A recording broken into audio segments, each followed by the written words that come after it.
Welcome back, everybody.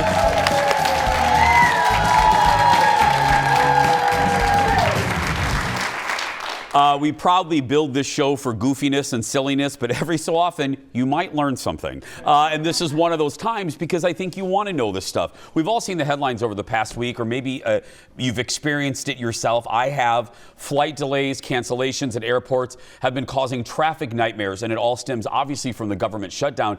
Even though there may soon be an end to the shutdown, experts say disruptions could continue maybe for a while. So what does it all mean for you guys if you're traveling this holiday or even Friday? Here to break down the latest travel news, give it up for my buddy Kyle Potter from Thrifty Traveler, everybody. Thank you for being here on short notice. Let me, I don't care who I'm interviewing, if it's you or Julia Roberts, I always try to end or start an interview with a compliment. Let me start with a legit compliment. This man right here, and I'm not joking, you guys heard about my little travel situation a week ago. This man was the first one to reach out and try to help me get some information. So I really appreciate you and your team at Thrifty Traveler. You guys were great. That's what we do. We try to help people. Kyle was like Walter Cronkite. Like Kyle knew more. Kyle knew more than the FAA knew. Like I'm looking, okay, what's Kyle saying? Okay, I'm safe, you know, so thank you. Yeah, of course. Okay, let me start with a broad question and we'll work down from there. In your opinion, what is the top line thing that these folks need to know in the short term? Even if the shutdown ends later Even today? if the shutdown ends, which it's a possibility it could end by the time this show airs in other parts of the country. We're not out of the woods yet. The effects of this shutdown are going to drag on at the very least for days and possibly for weeks. We just don't know. We need some time to figure out when air traffic controllers are going to get their paychecks. That's going to take at least a couple of days after a bill gets signed. So, if a bill gets signed sometime Thursday, we're talking Friday, Saturday, maybe into next week. And, the workers who aren't reporting for work right now probably aren't going to hurry back into the office until those paychecks start flowing. And then there's some damage assessment of how many people left that workforce, which, by the way, was in pretty rough shape going into the shutdown. There's a shortage of 3,000 air traffic controllers heading into this shutdown. Those numbers are going to look more severe than they did just 42 days ago.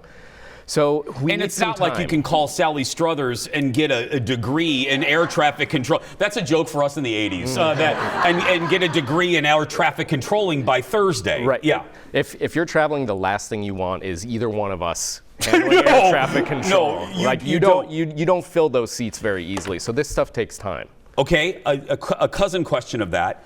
I think people like it's easily understandable, like a scale. You at Thrifty Traveler have you've seen other government shutdowns. You've seen weather delays. You've seen computer shutdowns at companies. Right. 1 to 10, how bad is this? If you asked me that on Monday, I would have said an 8. Sunday was the single worst day in air travel in at least the last 2 years. Fortunately, things are looking a little bit better right now, but Sunday into Monday, it looked like every airline in the country was on the brink of a meltdown, because this is what happens is one thing goes wrong and another thing goes wrong, and all of the major airports, the critical hubs where planes fly to and through every single day, once those problems start to snowball, dominoes. Airlines cannot keep up, and then they struggle and they cancel more and they delay more the next day and the following day, and they cancel dozens and hundreds of flights the following day. It becomes a mess. And fortunately right now, as of Wednesday, things are looking a lot better, that airlines are catching up. But again, I just need to stress, we are not out of the woods yet. There are more FAA mandated flight reductions. This started last Friday. Yeah, did you guys know that? We're not, the more reductions are coming. What are we going to? On Friday, it goes to 10%. And the Secretary of Transportation has said that even if the shutdown ends, those aren't going to be reversed right away. So then again, we go into the busy travel weekend. 10% reductions forced upon the airlines. Does that cause another round of that snowball effect that happened last weekend? We just don't know yet.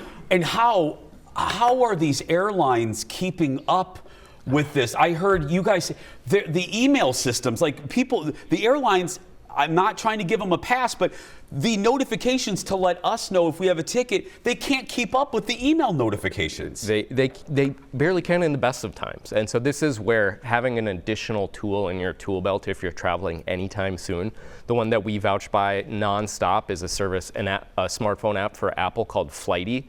They send me notifications about delays or cancellations minutes, sometimes hours before I hear from the airline. And every second matters when things start to go wrong. I've never heard of Flighty. It's the single best way to keep tabs on your flight. There's a free version. You can get kind of the pro version of it for free for your first flight. And after that, you have to start to pay for it.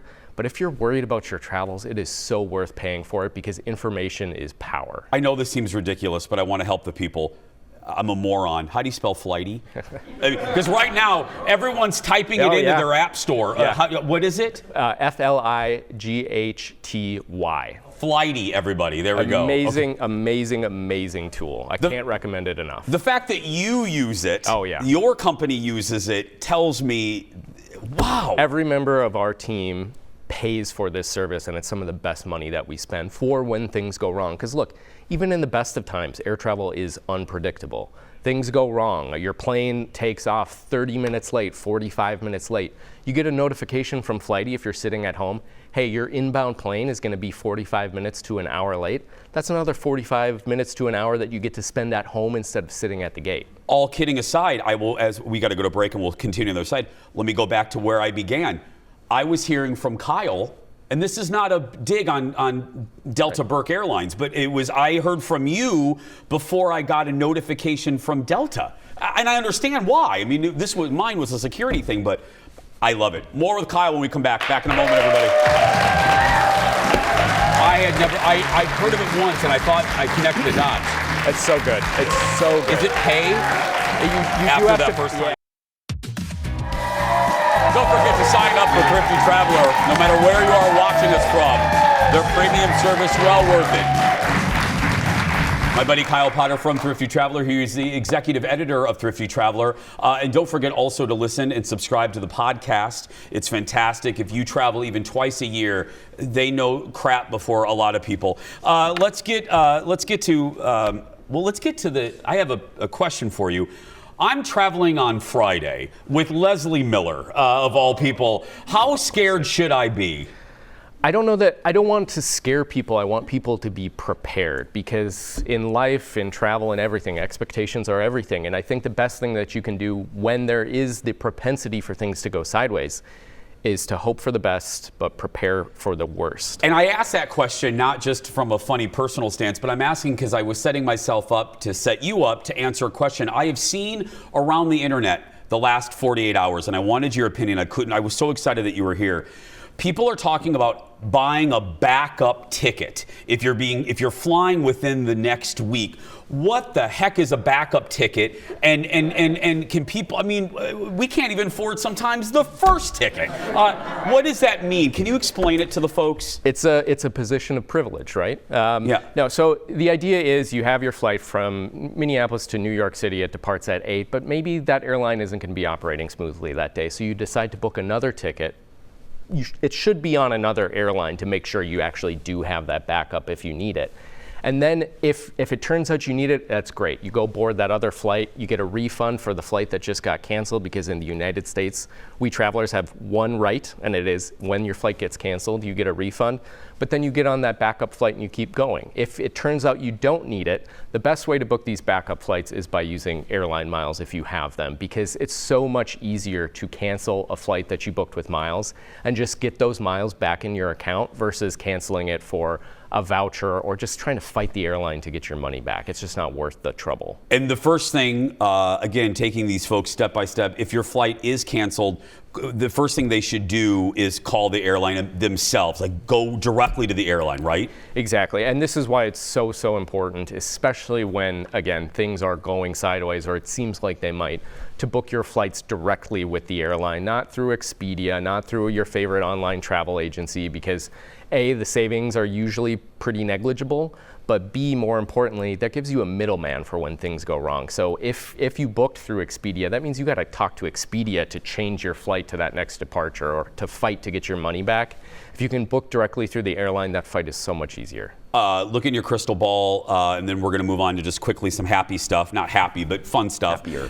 Thanksgiving, people are watching probably.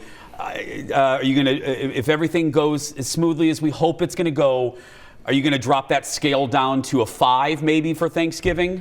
If everything proceeds smoothly, if the shutdown ends within the next 24 hours, if paychecks start going out and air traffic controllers start getting back to work in full force, it's hopefully more like a 2 or a 3. But look, Thanksgiving, especially that Sunday after Thanksgiving, the single busiest travel season of the year. So if a storm sweeps through, if there are still lingering issues with either with airlines or air traffic control, I mean, we could still be back in mass disruptions of thousands of flight cancellations a day. So I think, again, the best thing to do is just to stay tuned, hope for the best, prepare for the worst. You have some deals, right? Always. Okay, we're going to end. We have 1 more minute, no matter who's, we got some good news here. What's some of the deals that you have, my dear friend? Well, let's start from Minneapolis. Get out your phone because you're going to want to book $289 round trip flights from Minneapolis to Maui this winter.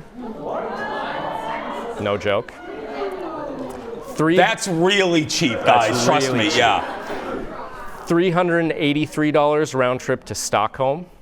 For anybody who's got they're sitting on some Sky Miles, 15,000 Sky Miles round trip to Cancun, 25,000 Sky Miles round trip, 1 quick stop in Atlanta on your way to Marrakesh, Morocco. I've been, it's a magical place. It's a brand new route. The fact that they're selling this for 25,000 Sky Miles round trip is bonkers. It's an amazing deal. If you want more, no matter where you're watching us from, no one tracks mistake fares. They are on it.